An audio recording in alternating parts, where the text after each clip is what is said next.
Welcome back to another class. এই ক্লাসে আমরা আরেকটা সেকশন ডিসকাস করব আন্ডার সেকশন 80, যেটাকে বলা হয় 80 ডিডি।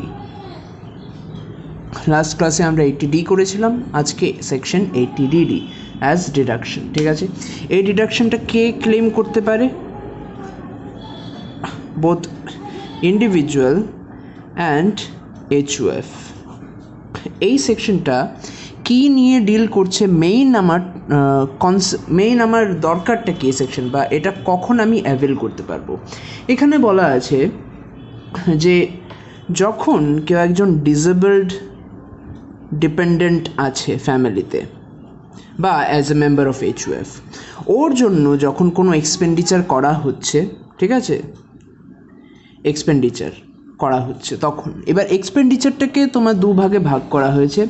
একটা হলো ওর জন্য তুমি এলআইসি বা ইউটিআইয়ে ওর মেনটেনেন্সের জন্য কিছু টাকা জমা দিয়েছো, ঠিক আছে, ওদের খরচা হয় ওদেরকে ট্রিটমেন্ট করাবার জন্য বা ওদের পরবর্তীকালে দেখাশোনা করার জন্য যে টাকাটা দরকার, তার জন্য তুমি কিছু একটা অ্যামাউন্ট ডোনেট করেছো এলআইসি বা ইউটিআইয়ে। ডোনেট না, এটা অ্যাকচুয়ালি তুমি ইনভেস্ট করেছো, সেখান থেকে তুমি অ্যাজ এ মেনটেনেন্স ফি পাবে to help the disabled dependent. সেই ক্ষেত্রে তোমাকে এটার আন্ডারে ডিডাকশন দেওয়া হচ্ছে। নেক্সট আরেকটা বলছে যে কোনো এক্সপেন্ডিচার যেটা হচ্ছে, যেটা নাকি নার্সিং রিলেটেড হতে পারে, নার্সের সার্ভিস যখন ইউজ করে ওদের মেডিকেল ট্রিটমেন্ট করা হচ্ছে, তো মেডিকেল ট্রিটমেন্টও আসছে।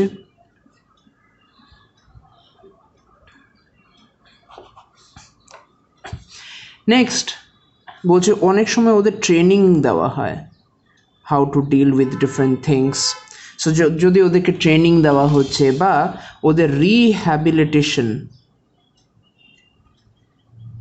করানো হচ্ছে, সেই ক্ষেত্রে কিন্তু সেই এক্সপেন্ডিচারগুলো ট্রিট করা হবে as a deduction, qualifying for deduction. ঠিক আছে, এবার এখানে ডিপেন্ডেন্ট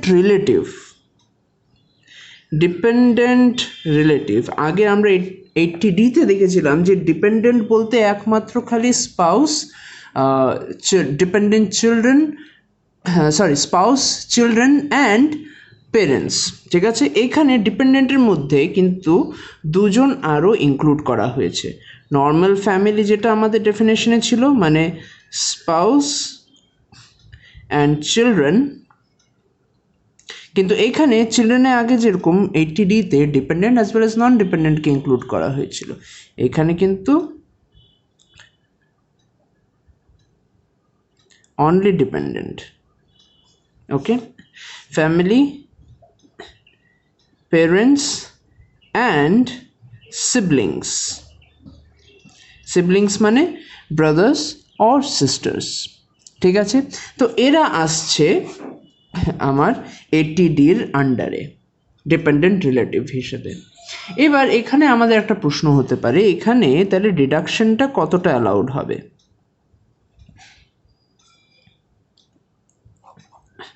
ডিডাকশনটা কতটা অ্যামাউন্ট অ্যালাউ করা হবে? ফার্স্ট অ্যান্ড ফরমোস্ট ডিডাকশনটার এখানে দুটো ক্লজ আছে। ঠিক আছে, প্রথম কথা, এখানে যে আমরা ডিসেবলড কথাটা বলেছি, এই ডিসেবলড কিন্তু একটা ডেফিনেশন আছে, আর এটা মেডিকেল অথরিটির সাপোর্টে কিন্তু আমাকে দেখাতে হবে যে সত্যি আমার রিলেটিভটা যে আছে সেই কিন্তু ডিসেবলড। আর এখানে বলা হচ্ছে এই সেকশনে আসতে গেলে তাহলে অ্যাটলিস্ট 40% অর মোর ডিসেবলড হতে হবে, তাইলে আমি একমাত্র 80 ডিটা অ্যাভেল করতে পারবো। সো যখন আমি বলছি ডিডাকশন অ্যালাউড, তখন এই ডিসেবলডের ক্রাইটেরিয়াটাই কিন্তু আমার দুটো ভাগ হয়ে যাচ্ছে। এবার যখন 40% থেকে 80%-এর মধ্যে আছে, ঠিক আছে, আর 80% থেকে 100%-এর মধ্যে আছে, সেটা দুটো ক্যাটাগরি হয়ে গেল। তো ডিডাকশন কত অ্যালাউড? এর জন্য স্ট্রেট 75,000। তোমার যদি এক্সপেন্ডিচার 5 টাকাও হয়, you are going to get 75,000 as deduction. তোমার যদি 2 লাখ টাকাও হয়, তাইলে ইউ উইল অনলি গেট 75,000, মানে এটা ডাইরেক্ট স্ট্রেট ফরওয়ার্ড ডিডাকশন। এখানে কত এক্সপেন্ডিচার হয়েছে সেটা দেখছে না, ডাইরেক্ট ডিডাকশন পেয়ে যাচ্ছে যদি খরচা করে থাকা হয়। এবার এটার জন্য কত হচ্ছে, এটার জন্য যদি সিভিয়ার ডিসেবিলিটি, এই কেসটাকে বলছে সিভিয়ার ডিসেবিলিটি, ঠিক আছে, 80% অর অ্যাবাভ, তখন আমার 1,25,000 কিন্তু ডিডাকশন, স্ট্রেট ডিডাকশন। যত এক্সপেন্ডিচার হোক, যত কম এক্সপেন্ডিচার হোক, it's a straight cut deduction 1,25,000। এবং এটার মধ্যে আমাকে একটা জিনিস লক্ষ্য করতে হবে যে এই যে জিনিসগুলো, ঠিক আছে, how will it be proved? It will be only proved by a certificate from medical authority. মানে যখন সে রিটার্ন ফার্নিশ করবে, ঠিক আছে, যখন সে রিটার্ন ফাইল করবে তখন কিন্তু তাকে সেই সার্টিফিকেটটাও প্রডিউস করতে হবে। ইন কেস যদি অ্যাসেসিং অফিসার দেখতে চায় যে why that person has taken 80DD, ওর কাছে যাতে একটা প্রুফ থাকে। Okay, so this is the basic discussion on or rather I should say basic discussion under 80DD, ঠিক আছে। এবার এটা রিলেটেড আমরা কয়েকটা সিচুয়েশন সলভ করব, which I have written down as illustrations as you can see on the screen। কিছু আমরা illustration বোঝার চেষ্টা করব। This will help us clarify further what this section is talking about, ঠিক আছে। তো চলো আমরা ফার্স্ট সেকশনটা দেখছি। এটা কিন্তু একটা অঙ্ক নয়, এটা খালি ডিফারেন্ট সিচুয়েশনে কীভাবে ডিফারেন্টলি ডিল করবো। So each situation is different, এটা একটার পার্ট নয়, এটা different. Okay, so first situation, first case, ঠিক আছে, আমরা এখানে সলিউশন লিখে রাখি।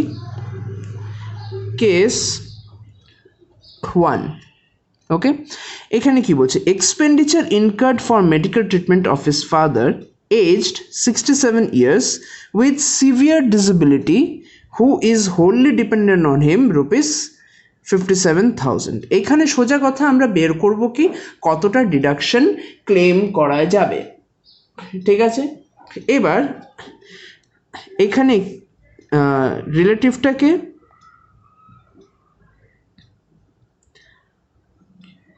ফাদার, ঠিক আছে। কন্ডিশনটা কি, কন্ডিশন মানে is he disabled or severely disabled. এখানে দেখো কোয়েশ্চেনে লেখা আছে সিভিয়ার ডিসেবিলিটি, তার মানে 80% অ্যান্ড অ্যাবাভ। ওকে, তো কন্ডিশনে সিভিয়ার ডিসেবিলিটি, এগুলো জাস্ট আমি লিখছি কেন, so that we can understand at this moment, ঠিক আছে। এগুলো পরীক্ষার খাতায় না লিখলেও চলবে যদি এরকম কোশ্চেন আসে। So relative is father, condition is severe disability, তাইলে সে কি কোনো ডিডাকশন পাবে? ইয়েস, ডিডাকশন কত পাবে সে? স্ট্রেট 1,25,000। ওয়াই? কারণ কি সিভিয়ার ডিসেবিলিটি, আর কে সাফার করছে? ওর ফাদার। ফাদারকে according to the definition of 80DD ফাদারকে কিন্তু ডিপেন্ডেন্ট রিলেটিভ হিসেবে কনসিডার করা হয়। ওকে, সো ডিডাকশন পাবে 1,25,000 এর স্ট্রেট। ও খরচা করেছে কত? 57,000, কিন্তু ডিডাকশন পাবে 1,25,000। Let's move to the next case, case 2।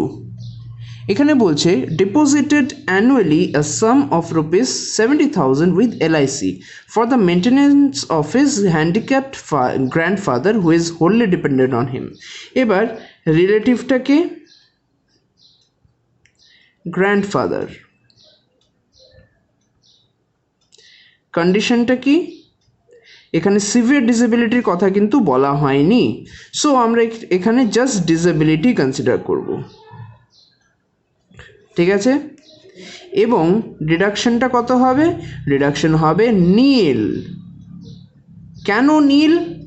Because according to the definition of 80DD, grandfather does not form a part of dependent relative, ঠিক আছে। তাই গ্র্যান্ডফাদারের জন্য যদি কোনো LICতে কন্ট্রিবিউশন করাও হয়, he is not going to get any deduction. I hope it is clear. Case 3,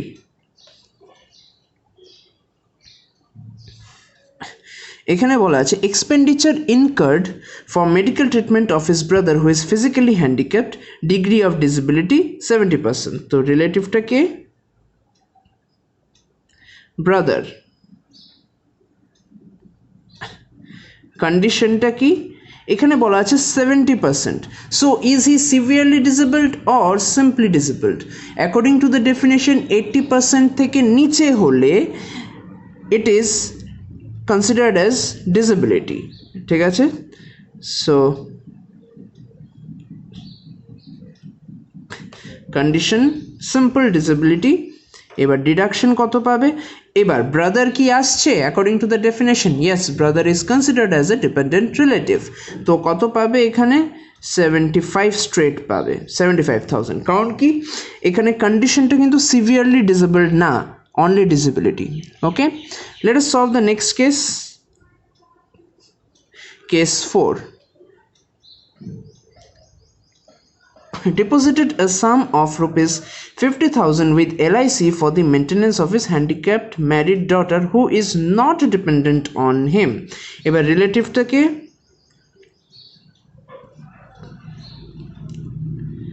daughter. কন্ডিশনটা কি? Disabled, disability.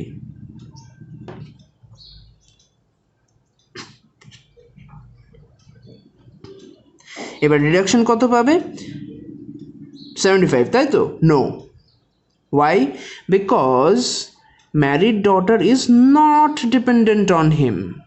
ঠিক আছে, দেখো আমি ডেফিনেশনেও কিন্তু এটাই লিখেছিলাম যে চিলড্রেনকে কিন্তু ডিপেন্ডেন্ট হতে হবে, ঠিক আছে? অনলি দেন, যদি নট ডিপেন্ডেন্ট হয় তাহলে কিন্তু পাবে না।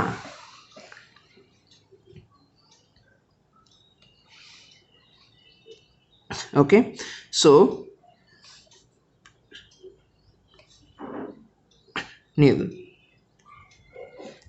Case 5. Expenditure incurred for medical treatment of his son suffering from hearing problem. Degree of disability is below 40%. Relative ke son or নিজের ছেলে।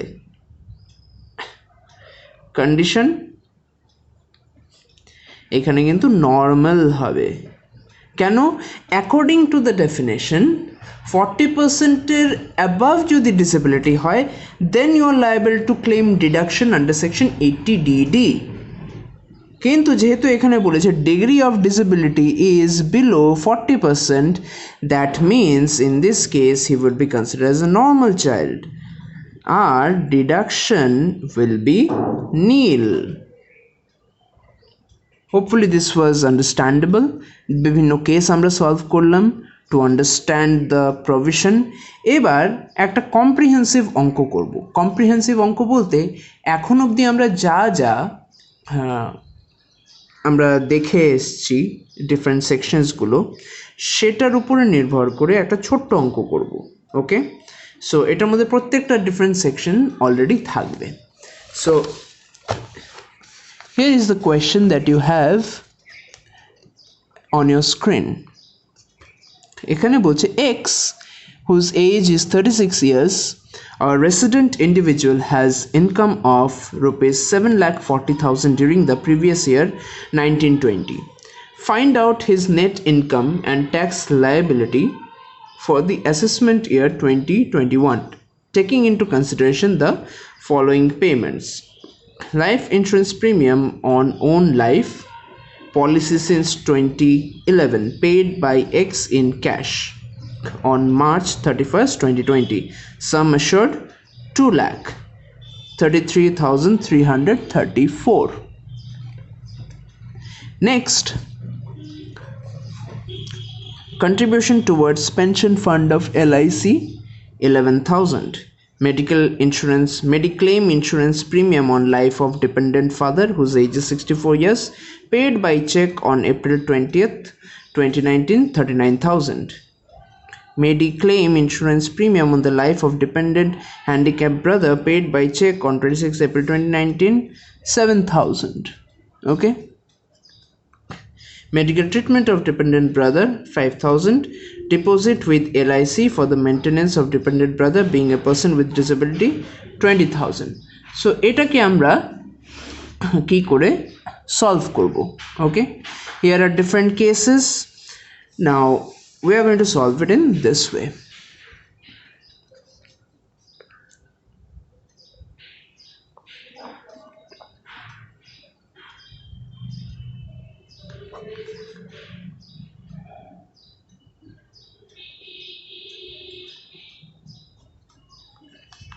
ঠিক আছে, ফার্স্ট গ্রস টোটাল ইনকাম আমাদের দেওয়া আছে, which is 7,40,000. এবার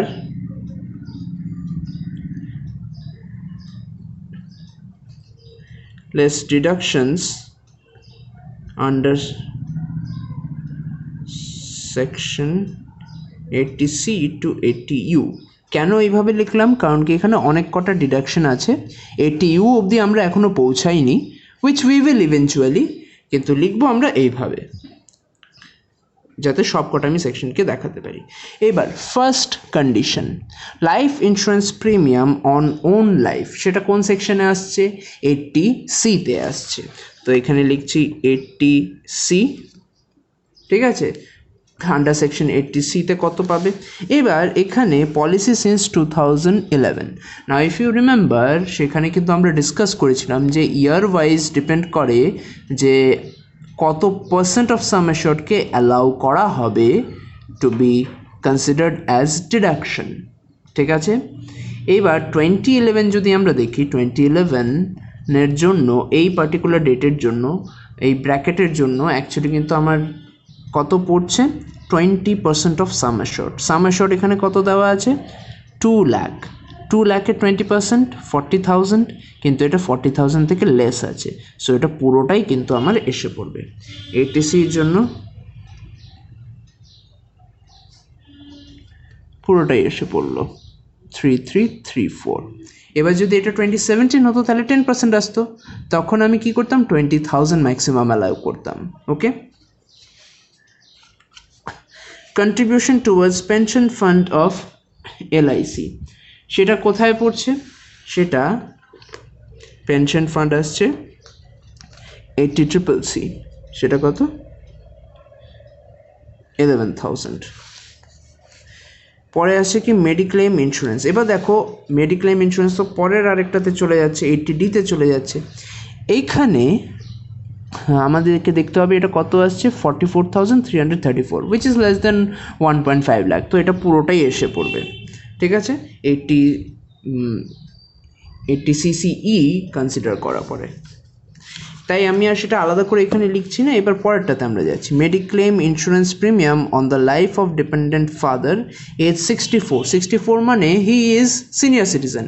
সিনিয়র সিটিজেনদের জন্য মেডিক্লেম ইন্স্যুরেন্সের জন্য আমার কত ডিডাকশন থাকতো? আমার ডিডাকশন থাকতো 25,000 না 50,000? ইট ওয়াজ 50,000। ওকে, সো 80D-র জন্য 39,000 আমরা ফুল পাবো, কারণ কি সে তো খরচা করেছি 39,000। Maximum limit 50,000, which ever is less, তাই আমরা 39,000 লিখছি। ওকে, এবার নেক্সট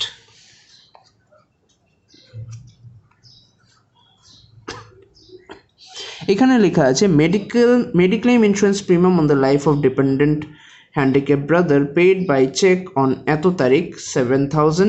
তারপর medical treatment of dependent brother, তারপর deposit with LIC for the maintenance of the dependent brother. এবার দেখো, এই জায়গাটাতে dependent brother is the common, dependent handicap brother, dependent brother, dependent brother, ঠিক আছে। প্রথম কথা, আমি যদি এই পার্টিকুলার জিনিসটাকে 80D-তে নিয়ে ধরি, তাহলে আমি কি দেখব? 80D-তে তো ওকে কভারই করা হচ্ছে না, ঠিক আছে। 80D তো খালি পেরেন্টস আর ফ্যামিলির মধ্যে ডেফিনেশনটা কি? Children and spouse and self, brother তো এমনিতেও আসবে না ওখানে। এটাকে যদি আমরা এখন 80DD-তে নিয়ে যাই, তাহলে 80DD-তে এই তিনটে আলাদা আলাদা করে দেখবেই না, 80DD তো ডাইরেক্ট স্ট্রেট কাট ডিডাকশন, ঠিক আছে? তো তাই 80DD-তে আমি স্ট্রেট কাট ডিডাকশন দিলে কত হবে? ইট উইল বি 75,000। কেন 75,000? এখানে কন্ডিশনের ব্যাপারে কিছু বলা আছে, being a person with disability, এতটুকুই খালি বলা আছে, being a person with disability, ঠিক আছে? মানে এখানে সিভিয়ার ডিসেবিলিটি বলেনি, so it is just a disability, তাই এখানে 75,000 কনসিডার করা হবে। এবার এইখানে ধরো মানে এই অঙ্কটাতে নেই, but I am giving you a situation. এখানে ডিপেন্ডেন্ট ব্রাদারের জায়গায় ধরো ডিপেন্ডেন্ট ফাদার হতো, তা আমরা দেখেছি এখানে ডিপেন্ডেন্ট ফাদারের জন্য আলাদা করে 80D আমরা পেয়েছি 39,000। আবার ওর জন্য যদি এক্সট্রা কোনো এক্সপেন্ডিচার করা হতো, ঠিক আছে, তাহলে কি এই জিনিসটা আরেকবার অকার করতো ডিডিতে? দেখো এই জায়গায় একটা জিনিস বুঝতে হবে, আমি যদি অলরেডি 80D-তে ক্লেম করে থাকি, তাহলে কিন্তু আমি 80DD-তে আবার এক্সট্রা ক্লেম করতে পারি কি? দুটো জায়গায় কিন্তু ক্লেম করা অ্যালাউ করবে না, ওকে? না তো তুমি ডাবল বেনিফিট পাচ্ছ, ডাবল বেনিফিট তোমাকে দেবে না, ঠিক আছে? ইদার অফ দ্য ওয়েজে, ইদার অফ দ্য এরিয়াতে তোমাকে ডিডাকশন ক্লেম করতে হবে। এবার এখানে আমরা পেয়ে গেছি, ঠিক আছে? সো এটা কত আসছে?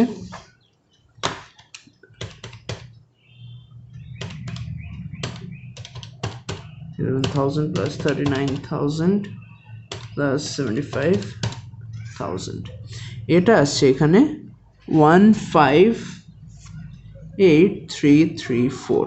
এটা লেস হবে, ওকে? লেস লেখা আছে, সো আমরা এটাকে ডিডাক্ট করব। 740 581,666, ঠিক আছে? Now this is the net income of Mr. X, okay? Let us now move on to the next section, which is 80DDB, okay? Now it is just an extension, or it is just another section that is related to medical expenditure, okay? This is actually for specified diseases, okay? So who can claim it? Again, is the individual who can claim it, okay? Individual and HUF. Again, individual who are included self, spouse, dependent, children, ঠিক আছে, parents, brothers and sisters,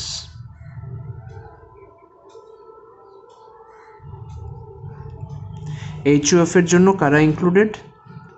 Members, okay? So these are the basic things, I mean these are the people. এখানে একটা জিনিস মনে রাখতে হবে যে এই 80DDB কখন অ্যাপ্লাই করা যাবে? Only when it is the case of treatment of specified diseases. Now it must be kept in mind that expenditure needs to be done, expenditure has to be there for the specified disease, ঠিক আছে? এবং এটার মধ্যে আরেকটা জিনিস যেটা আমাদেরকে জানতে হবে যে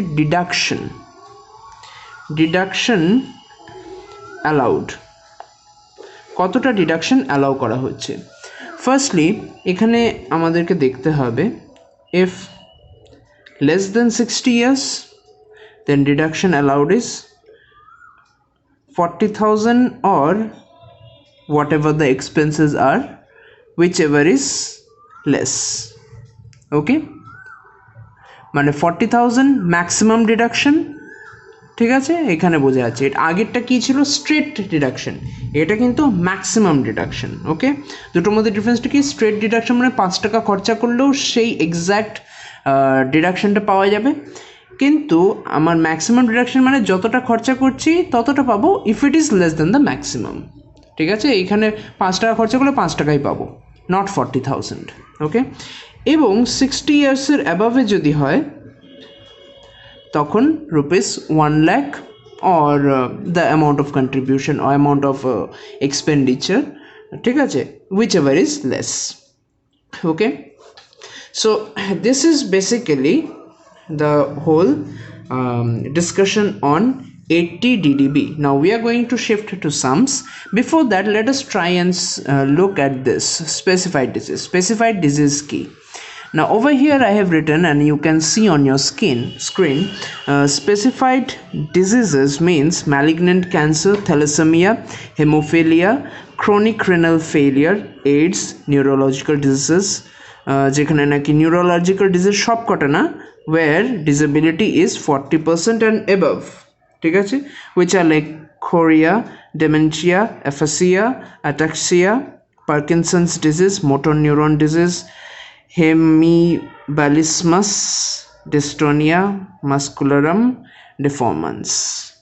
এবার এগুলোকে মুখস্থ করতে হবে, নট নেসেসারিলি, কোয়েশ্চেনে হয়তো স্পেসিফাইড ডিজিজ দিয়ে দিতে পারে, but at the same time try to be on the safer side. একটু কমপ্লেক্স করতে চাইলে this can come, okay. So keep this in mind, this is the discussion. Now let us shift, let me tell you, there is one particular clause which we are going to actually solve which we are going to actually deal with when we are solving a numerical. এটা কিন্তু আমরা এখানে discuss করছি না, রুলের মধ্যে discuss করছি না, or else it will get complex. Let me just write, this is related to residential status. Residential স্ট্যাটাসের উপর ডিপেন্ড করে কিন্তু এই টিডিডিবিটা ইম্প্যাক্ট হচ্ছে, that we are not going to see right now, ঠিক আছে, সেটা লাস্ট টাইম আমরা দেখছি। But let us try to solve this. Specified disease expenditure হলে 60%, 60 ইয়ার্সের নিচে হলে 40,000, 60 ইয়ার্সের অ্যাবাভ হলে ম্যাক্সিমাম 1,00,000, এগুলোকে ম্যাক্স লিখে দিই, max, okay. So late us try to solve a numerical.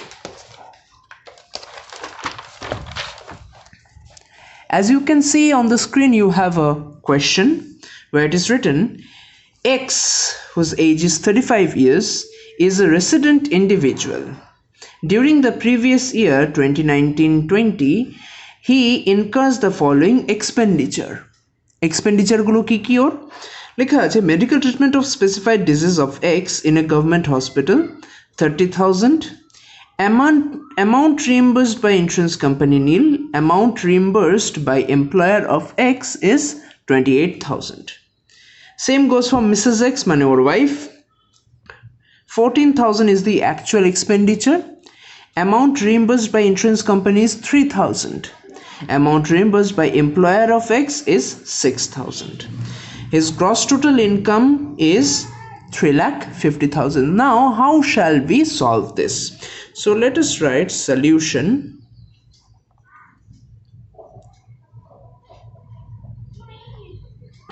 Of course উপরে লিখবে তোমরা calculation of যেটা বের করতে বলেছে। If the question asks you calculate the amount of deduction available under section 80 DDB, then you will write calculation of amount deductible under section 80 DDB. এখানে যেহেতু কিছু বলেনি, so we are just taking it as calculation of total net income বা net total income, ঠিক আছে। So উপরটা তোমরা question অনুযায়ী লিখে দেবে, okay. Over here we are going to write particulars amount, okay. First item, gross total income. According to the question, gross total income is 3,50,000, so let us write it 3,50,000, okay. Next, what is there? আমাদেরকে দেখতে হবে যে এখানে deductions চলে যাচ্ছে, so let's just write it, less deductions under section 80 DDB. এবার এখানে দেখো আমাদেরকে কিন্তু কিছু ক্যালকুলেশন করতে হবে, because quite a few information is given out here. আর এই জিনিসগুলো কি, এই যে অ্যামাউন্ট রিইম্বার্সমেন্ট, দেখো কোনো সময় স্পেসিফাইড ডিজিজ সাফার করলে সেটার এগেনস্টে ইন্স্যুরেন্স করে রাখলে ইন্স্যুরেন্স কোম্পানি থেকে কিছু টাকা পাওয়া যাচ্ছে। Now think for example, suppose your expenditure is 30,000 বা 20,000 ধরো, নাহলে কোশ্চেনের সাথে ম্যাচ হয়ে যাচ্ছে। So suppose you have spent 20,000, insurance company থেকে যদি তোমাকে 5,000 টাকা রিফান্ড দেয়, 5,000 টাকা যদি তোমাকে পেমেন্ট দেয়, তাহলে তোমার অ্যাকচুয়াল খরচা কত ছিল সেটা কি 20,000 তুমি ধরতে পারো? 20,000 অবশ্যই তুমি খরচা করেছো, কিন্তু 5,000 টাকা তো তুমি ক্যাশব্যাক পেয়ে গেছো। তার মানে অ্যাকচুয়াল তোমার খরচটা কত হয়েছে? 15,000 টাকা। ঠিক আছে, এইখানে আমরা যখন এইটি ডিডিবিটা ক্যালকুলেট করছি তখন কিন্তু আমরা অ্যাকচুয়াল খরচটা দেখছি। ঠিক আছে, এই জায়গায় দেখো, তাইলে আমার কি বোঝা যাবে? যত আমার রিইম্বার্সমেন্ট থাকবে সেগুলোকে আমার রিডিউস করে দিতে হবে। ঠিক আছে, আমার অ্যাকচুয়াল তাহলে খরচাটাকে দেখতে হবে। তো তাই চলো আমরা এখানে একটু ওয়ার্কিং করি, একটু নিচে এই জায়গায়।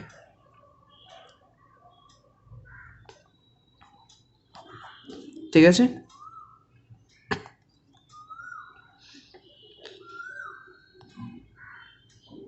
টোটাল এক্সপেন্ডিচার কত হয়েছে? Total expenditure equals to 30,000 plus 14,000। 30,000 x নিজের জন্য খরচা করেছে এবং 14,000 তার ওয়াইফের জন্য খরচা করেছে ট্রিটমেন্টে। ওকে, সো এখানে টোটাল এক্সপেন্ডিচার কত আসছে? এখান থেকে 44,000। ঠিক আছে, ম্যাক্স ডিডাকশন অ্যালাউড কত আমার? 40,000। ওকে, তার মানে আমি খালি 40,000টা নিতে পারবো। ঠিক আছে, কারণ কি এটা ম্যাক্সিমাম। এবার ম্যাক্সিমাম ডিডাকশন অ্যালাউড আমার 40,000। এবার আমার এখান থেকে কি করতে হবে? Less reimbursement by insurance company. Insurance company কত দিয়েছে? কোয়েশ্চেন অনুযায়ী নীল এবং 3,000, মানে টোটালি সে 3,000 পেয়েছে। ওকে, সো 3,000টা মাইনাস করে দেব। Next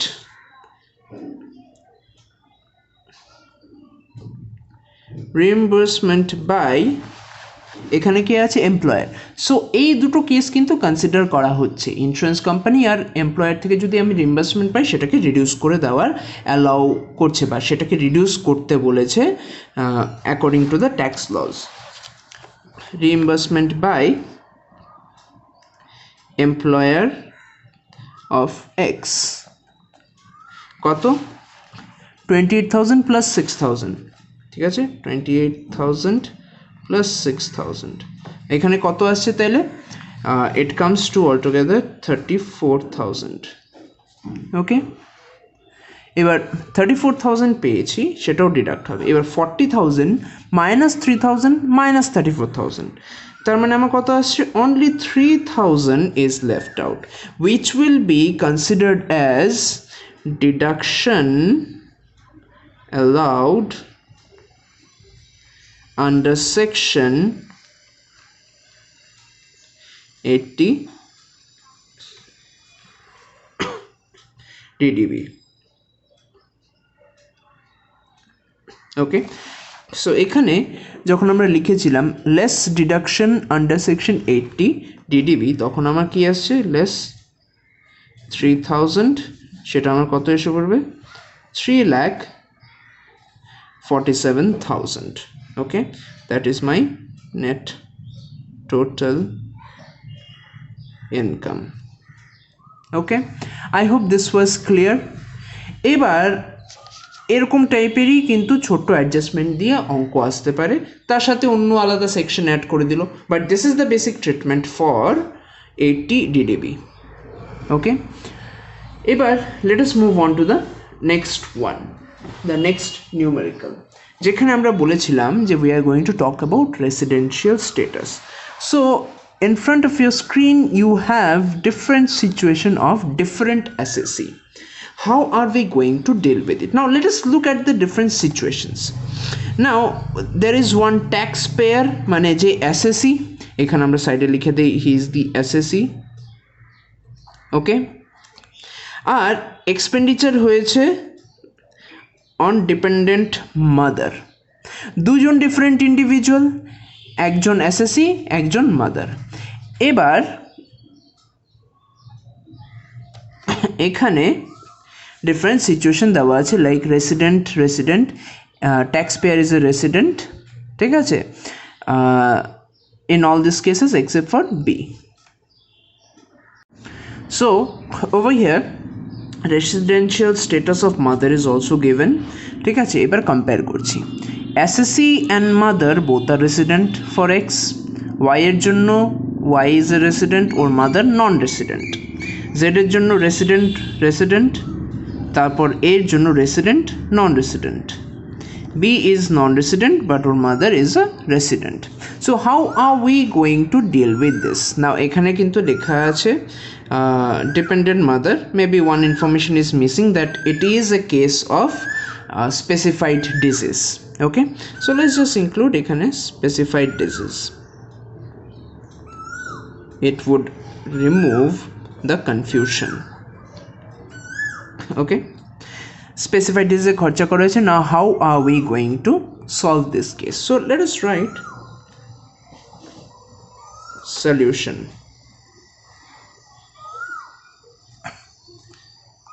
Over here what we are going to do is, again we will have different SSCs Y, Z, A and B.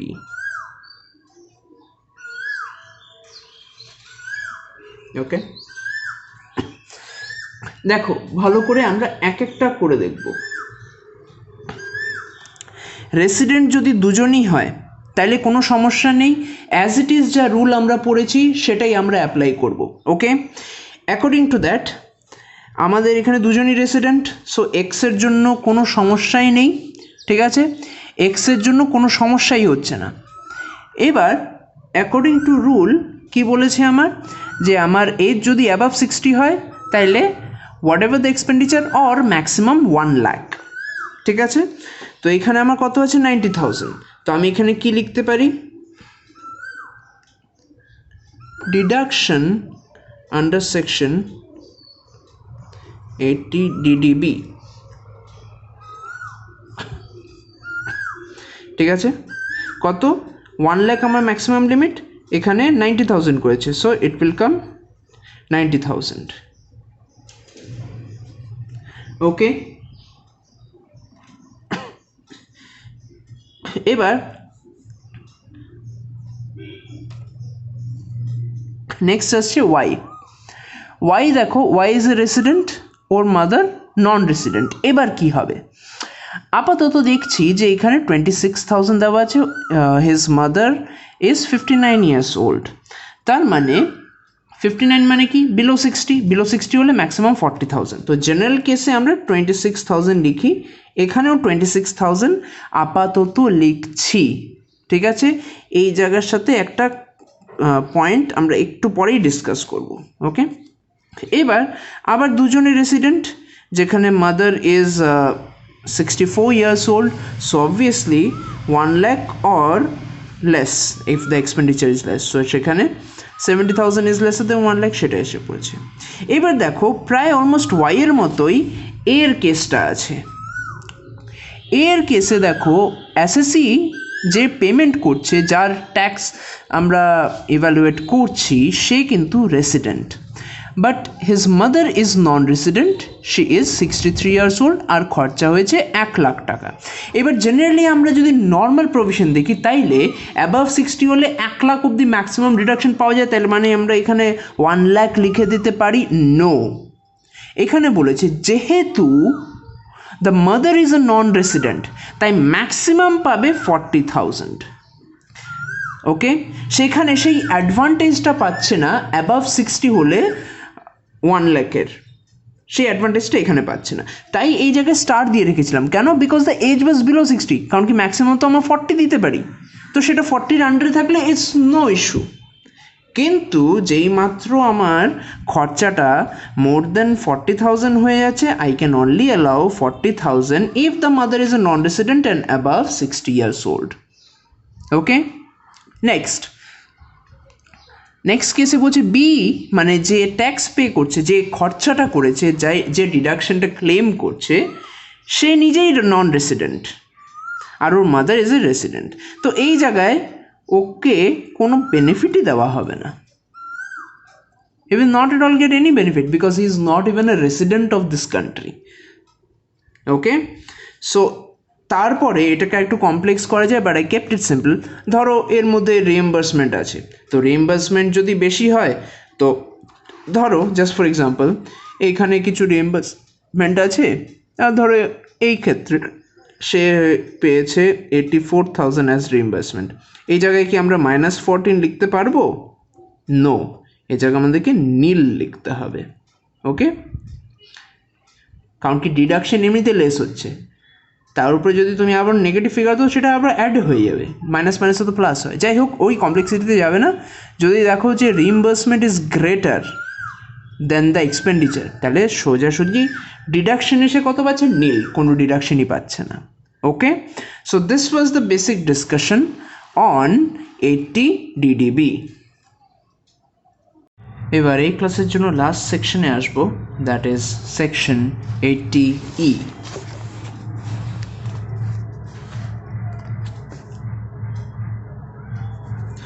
What does this section relate to? এই সেকশনটা education লোনের উপর যে ইন্টারেস্টটা pay করা হয় সেটা related. লোনের প্রিন্সিপাল অ্যামাউন্ট নিয়ে নয়, এটা লোনের ইন্টারেস্টের উপর। ঠিক আছে, এটা কে ক্লেম করতে পারে? Only individual.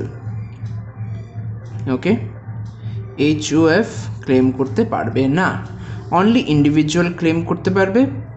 অ্যান্ড কার জন্য ক্লেম করতে পারবে? সেলফ, স্পাউস, চিলড্রেন, আর for whom he or she is a guardian. ও যার জন্য গার্জিয়ান হিসাবে কাজ করছে তার জন্য সে নিতে পারে। ওকে, সো এটি কি বলছে? এডুকেশন লোনের উপর যে ইন্টারেস্টটা পে করা হচ্ছে সেই ইন্টারেস্টটা তুমি অ্যাজ এ ডিডাকশন পাবে। সেটা কার জন্য লোন নিলে পাবে? তুমি নিজের জন্য পাবে, তোমার স্পাউসের জন্য পাবে, চিলড্রেন, বা তুমি যার গার্জিয়ান তার জন্য যদি তুমি লোন নিয়ে থাকো সেই ক্ষেত্রেও কিন্তু তুমি ইন্টারেস্টটা ডিডাকশন হিসেবে পাবে। এবার অ্যামাউন্টটা কত? অ্যামাউন্টটা এনি অ্যামাউন্ট, মানে যতটাই তোমার সেই বছরে ইন্টারেস্ট তুমি পে করে যদি থাকো সেটা সম্পূর্ণটাই তুমি কিন্তু অ্যাজ এ ডিডাকশন পাবে। Any amount that you are paying as an interest or you have already paid as an interest on education loan, the full amount is subject to deduction. এবার time limit আছে এখানে, একটা time limit, মানে আমার যদি loan 10 বছরের হয়, আমি কি 10 বছরই ইন্টারেস্ট যা পে করবো সম্পূর্ণটাই আমি ডিডাকশন পাবো? না, বলছে যে 8 years টোটাল। ঠিক আছে, অনেক জায়গায় অনেক বইয়ে এটাকে এইভাবে লেখা আছে, যেই ইয়ারে তুমি ইন্টারেস্ট পে করছো সেই ইয়ার প্লাস 7 more years। কথাটা একই।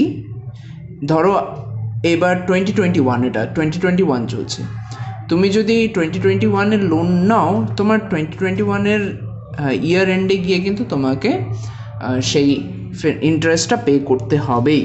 তো সেই বছরই করছে, তো সেই বছর প্লাস 7 more years মানে কি 8 years ইন টোটাল। ঠিক আছে, সো বেসিক্যালি এই ডিসকাশনগুলোই আছে। আর এখানে আরেকটা জিনিস আছে, এই যে কোর্স, যেই কোর্সের জন্য লোনটা নেওয়া হচ্ছে, ঠিক আছে, সেটা both vocational and regular course, মানে একটা ফুল টাইম একটা পার্ট টাইম হতেই পারে, এটা পার্ট টাইম এটা full time course. So loan যদি এই ক্ষেত্রে নেওয়া হয়, দেন you are liable or you are eligible, I would rather say, to take deduction or claim deduction. Okay, চলো এটা রিলেটেড একটা অঙ্ক আমরা করি to understand the situation. Okay, এখানে লেখা আছে Mr. Basu had taken a loan of rupees 5 lakh from SBI during the financial year 18-19 for pursuing MBA course full-time in IIM Kolkata. During the previous year 2019-2020, he repaid the first installment of loan of rupees 50,000 including interest of rupees 20,000. 5 lakh টাকা loan নেওয়া হয়েছে full time MBA কোর্সের জন্য IIM কলকাতাতে। প্রথম বছর 50,000 টাকা দিয়েছে, যেটার মধ্যে 20,000 টাকা ইন্টারেস্ট। কোয়েশ্চেনটা আমাকে এবার কি বলছে, compute amount of deduction allowed under section 80E। এবার সলিউশনে আমি কি লিখব, সলিউশনে আমি লিখব amount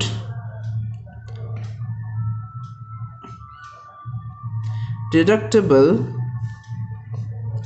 under section 80E equals to full amount, যেই অ্যামাউন্টটা ইন্টারেস্টে আছে সেটা সম্পূর্ণটা। ওকে, প্রিন্সিপালের জন্য কিন্তু আমি পাবো না, only for the case of which one, only for the case of interest. ওকে, এবার নেক্সট কোয়েশ্চেনটা দেখো, নেক্সট কোয়েশ্চেনটাতে কি বলছে, also find what period Mr. Basu can claim deduction, but in fact question হবে also for what period, ঠিক আছে, find for what period Mr. Basu can claim deduction if he regularly pays such amount, ঠিক আছে। according to this, total of 8 years starting 2019-20, তার মানে till how many years, till 19-20 যদি 1 year হয় সেটাকে first year consider করা হবে, 20-21, 21-22, 22-23, 23-24, 24-25, 25-26, 26-27, 26-27 অবধি আমার 8 ইয়ার হচ্ছে, মানে till this year he is eligible to claim deduction. Okay, now condition হলো ওকে পে করতে হবে, যদি তার আগে সে যদি কমপ্লিট করে নেয়, তার লোনটা যদি সে শোধ করে দেয় আর ইন্টারেস্ট যদি পে না করতে হয়, দেন অবভিয়াসলি তার পরে সে পাবে না। সাপোজ সে 5 লাখ টাকা লোন নিয়েছে 10 ইয়ার্সের জন্য, 8 ইয়ার্স অবধি সে পাবে, বাট সেই লোনটাকে যদি সে at the end of 4th ইয়ারে কমপ্লিট করে দেয়, তাহলে কিন্তু আর 5th ইয়ারে গিয়ে সে আর কোনো ডিডাকশন ক্লেম করতে পারবে না, কারণ কি লোনই তো নেই, ইন্টারেস্ট তো পে করছে না। তো এখানে একটা কন্ডিশন মনে রাখতে হবে যে ইন্টারেস্ট পে করতে হবে, তাইলেই ডিডাকশন পাবে, ঠিক আছে। সেই বছর যদি ইন্টারেস্ট পে না করে ডিডাকশন পাবে না। ওকে, now let us move ahead with the next numerical. As you can see on your screen, it is written X has taken 3 education loans on March 1st, 2019, the details of which are given below. Education loan taken for X, loan 2 for X, loan 3 for daughter of X. এবার X টাকে, X is the assessee himself, তার মানে এই দুটো loan is for self, ঠিক আছে, and লাস্টের লোনটা হলো for his daughter. এবার বলছি কি পারপাস অফ লোন, ফার্স্ট লোনটা ফুল টাইম এমবিএ, সেকেন্ড লোনটা পার্ট টাইম, থার্ড লোনটা full time MBA. Amount of loan দেওয়া আছে, অ্যামাউন্ট অফ রিপেমেন্ট ডিউরিং এত দেওয়া আছে, annual payment of interest during 2019-20 এত দেওয়া আছে। Find out the amount deductible under section 80E for the assessment year 2021. এবার আমি এখানে কি বের করব, একদম সিম্পল অঙ্কটা। Okay, solution, amount deductible under section 80E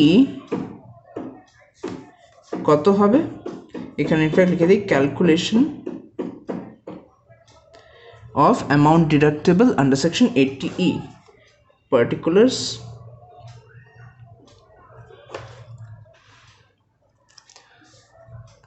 amount ঠিক আছে এবার আমার কোশ্চেন অনুযায়ী লোন 1 এ আমার অ্যানুয়াল পেমেন্ট অফ ইন্টারেস্ট কত 60,000 interest on loan 1 60,000 loan 2 এর উপর আমার annual payment of interest 40,000 interest on loan 2 loan 3 এর উপর আমার interest হলো 55,000 interest on loan 3 55,000 টোটাল আমার কত আসছে 1,55,000 therefore amount deductible under section 80E is rupees 1,55,000. I hope this was clear. This is all for section 80E. Thank you.